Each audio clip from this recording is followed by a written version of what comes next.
look, it is important to be candid with Canadians, and it's been a summer when Canadians have been candid with us. And I think all of us have heard Canadians have a lot of frustrations. It is so important for us to hear the concerns of Canadians, to listen to those concerns, to act on them, and to deliver. And that is what we are all absolutely focused on doing, starting with the Prime Minister. Marike, just a second. Yes, Marike.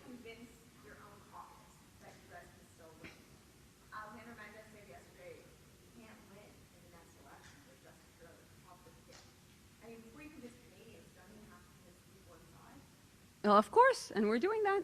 So what's the message? What do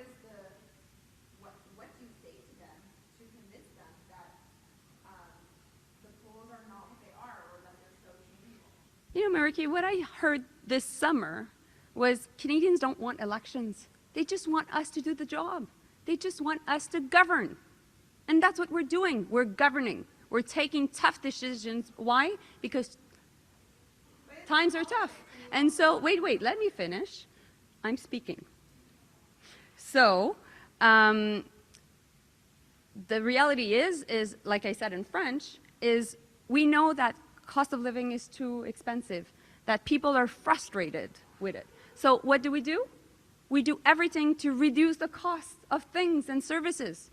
So that's why we have dental care. That's why we're working on a Medicare plan. That's why we have also affordable housing, and that's also why we're really working on childcare. These are all things that the government are doing, and good news, we have new people now that will be there to help us to make sure that we have a very strong economy at the same time that the middle class is protected. Yes.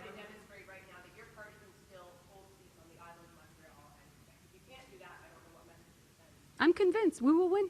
Caucus colleague Alexandra Mendez this morning said that if she were to listen to her constituents, it would be for them to tell Mr. Trudeau it's time to step down, because that's what her own constituents have been telling her. What kind of message do you think that sends at a Liberal caucus retreat where you guys are trying to reset everything, so to speak?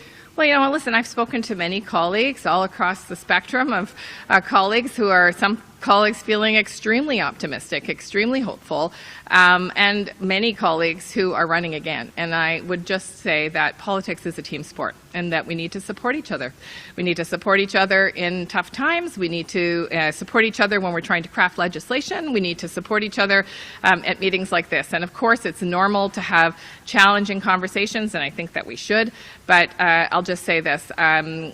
In the work that I've done this summer, I've been very focused on what the needs of my members of parliament are and how I can actually deliver for them, and that's how I'm going to keep doing the job.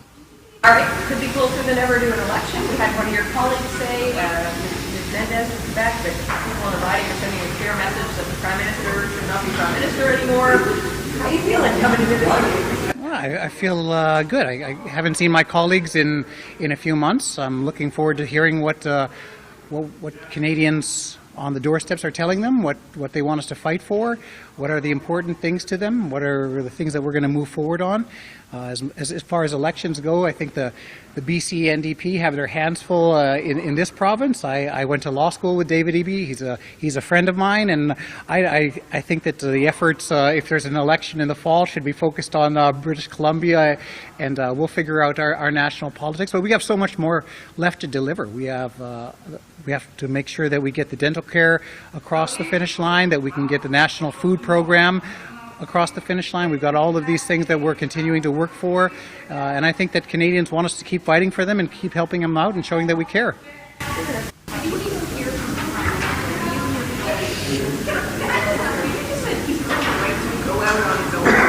That speaks to a level of resignation that he's going to go. I don't think that is at all. I think as someone who's led us and someone who has inspired us and someone who took us from a fourth place party to governing in 3 consecutive elections, he knows how to fight, he knows how to win, and I've always said he goes out on his own terms.